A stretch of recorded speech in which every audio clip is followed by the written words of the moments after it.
They faced many warriors, but even the predators feared the human veteran. The jungle didn't sleep.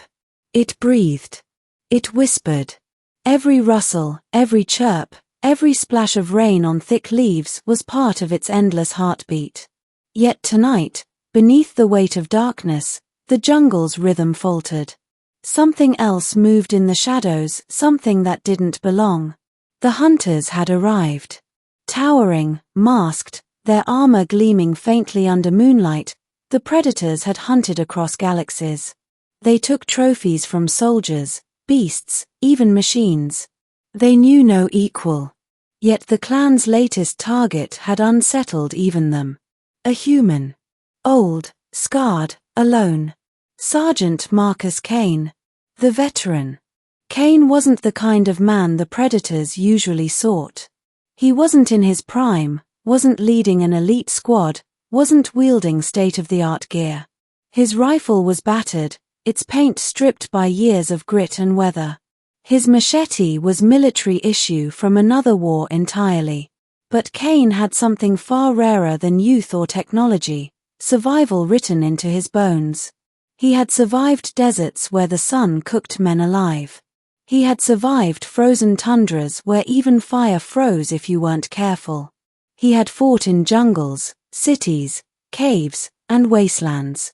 He had bled, buried comrades, and kept moving forward. And the predators didn't know it yet, but Marcus Kane had been preparing his whole life for enemies like them. First contact. The first night, Kane felt them. It wasn't sight or sound. It was the absence of both. The jungle was alive until the moment they arrived, then silence spread like disease.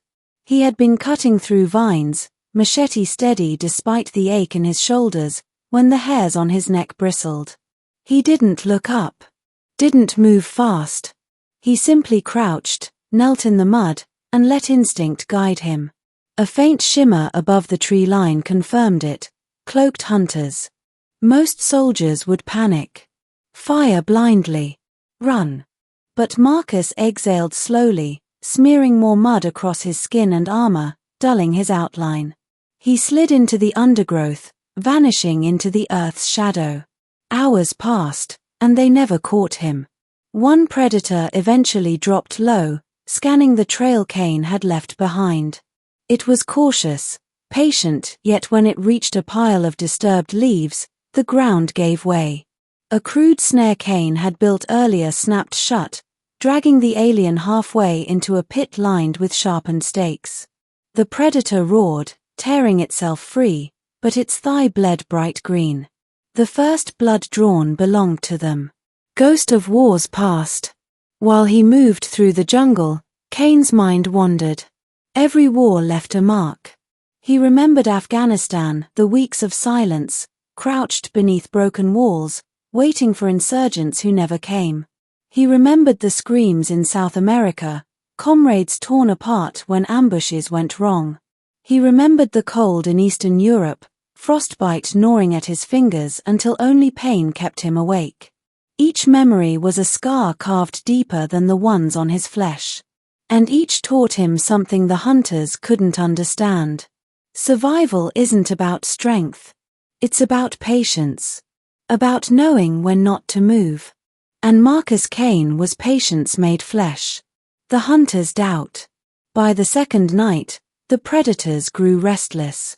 Two carried wounds. Their plasma casters had failed to strike him. One had nearly been blinded by a dirt trap laced with glass shards. Around their fireless camp, the hunters clicked and hissed in their language, their mandibles twitching with irritation. They had faced armies, fleets, entire species engineered for war. But never had prey led them like this, never had a human turned the hunt back on them. For the first time, they hesitated. And among predators, hesitation was poison. Predator becomes prey. Marcus set the stage on the third night. He had mapped their patrols, learned their rhythms. He scouted the ridges where they perched to cloak and watch. He found their resting ground a crude circle marked with bones and the stripped skulls of men who came before him. The sight hardened something inside him. Those weren't just trophies. Those were soldiers. Brothers. Forgotten dead. No more, he muttered. He spent hours preparing, rigging scavenged explosives from old supply crates, weaving vines into deadly snares, planting spikes camouflaged beneath mud. The jungle itself became his ally. When they came, the trap closed. The first predator stepped into a clearing and vanished in a wall of fire as tripwired charges erupted. It staggered out, armor cracked, only for Kane to fire a burst from the tree line that shattered its mask. The alien fell with a gurgle, throat pierced by jungle stakes. The second launched plasma bolts blindly, burning half the forest. But Marcus was already gone, slipping between shadows, drawing it deeper. When the ground collapsed beneath it, the predator tumbled into a pit teeming with sharpened wood coated in venom. Its roars shook the earth until silence claimed it. Only one remained. The duel. The largest, most disciplined of the hunters.